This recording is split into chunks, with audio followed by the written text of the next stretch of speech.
নিত্য প্রয়োজনীয় দ্রব্যমূল্যের দাম ঊর্ধ্বগতি শৃঙ্খলা শৃঙ্খলা সরকারের বিগত সরকার যে প্রেসিডেন্ট সরকার বিচার নিশ্চিত করা নিয়ে কেন্দ্রীয় কর্মসূচি অনুসারে আজকে 4টা হচ্ছে।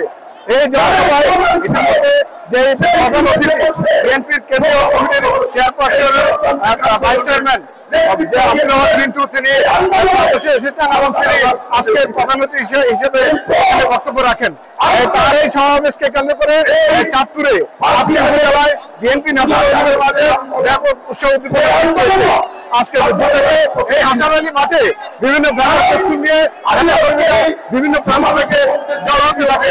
হাসান আলী মাঠে এই বিএনপি নেতৃবৃন্দদের আমরা দেখেছি চাঁদপুরের থেকে ইঞ্জিনিয়ার থেকে প্রায় 200 অধিক যানবাহনে করে নেতাকর্মীদের রাস্তা দেখা হচ্ছে।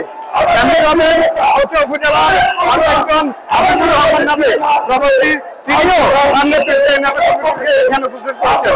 আমরা দেখেছি ফরিদপুর উপজেলা এবং মতলব উত্তর দক্ষিণ প্রত্যেকটা উপজেলা উপজেলা সারাস্ত উপজেলা থেকে বিএনপির নেতাকর্মীরা এই জনসভায় অংশগ্রহণ করেছে। যারা বিএনপি সভাপতি শেখ মানিকের নেতৃত্বে ওনার সভাপতিতে আজকে এই জনসভায় বক্তব্য রাখেন জেলা বিএনপির বিভিন্ন নেতৃত্ব এবং পাশাপাশি আগত এসেছেন তারা বক্তব্য রেখেছেন। তাদের এই নেতৃত্বের মাধ্যমে তাদের এই শেখ হাসিনার এবং তার সরকারের যারা বিভিন্ন অপরাধ করেছেন তাদের করেছেন এবং তাদের দাবি আগামী সংসদ নির্বাচন যারা করা হয় তাদের প্রায় এক এক উপজেলা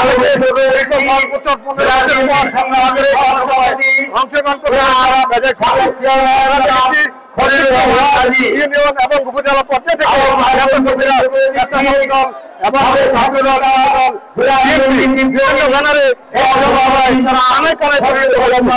জেলা বিএনপি জনসভায়